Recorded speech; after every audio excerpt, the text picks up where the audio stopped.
Всем добрый день. Если у вас козы сейчас начнут кашлять и чихать, вы не пугайтесь. Смотрите, какая красота. Как красиво лежит. Мы тут обчихались все. Вдалеке смотрите. Как снег. Как там в песне-то? Тополиный пух, жара июнь. Красиво. Но я уже обчихалась вот с этой красоты. Да, малыш, скажи, мы тут все ходим, чихаем, и фыркаем, и кашляем.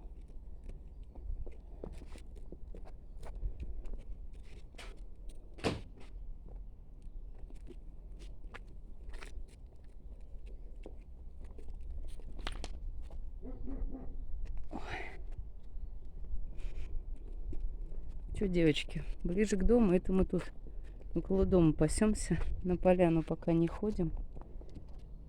Может, там покосим немножко. Фу, не могу. Вчера был дождик целый день, и не так этот пух чувствовался. А сегодня прямо он везде, и в горле, и в носу. Да, девочки? Ксюша, мы пока не идем домой. Давай еще полчасика. Вчера рассоединила. Позавчера их с козлятами хватит. Короче, козлят пришлось забрать домой. Козлята орут, она орет. Ну, потом ничего, козлят накормила, лежат сытые, довольные. А она-то вот покрикивает. Первый раз у меня такое. Да, Ксюха?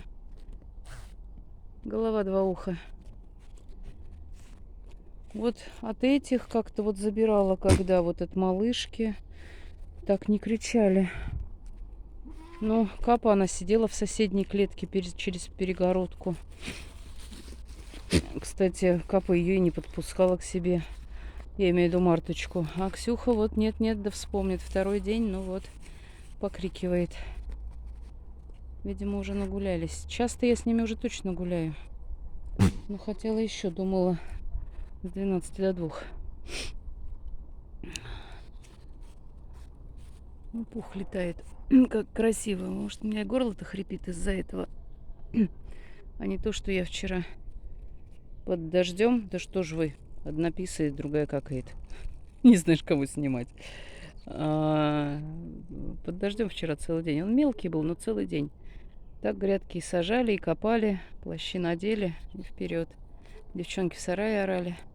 И у меня сегодня горло похрипывает. Я думала от того, что вчера под дождем.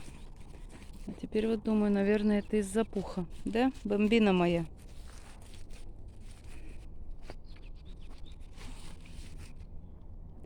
Так что, товарищ, не пугайтесь, если у вас козы сейчас начнут кашлять и чихать.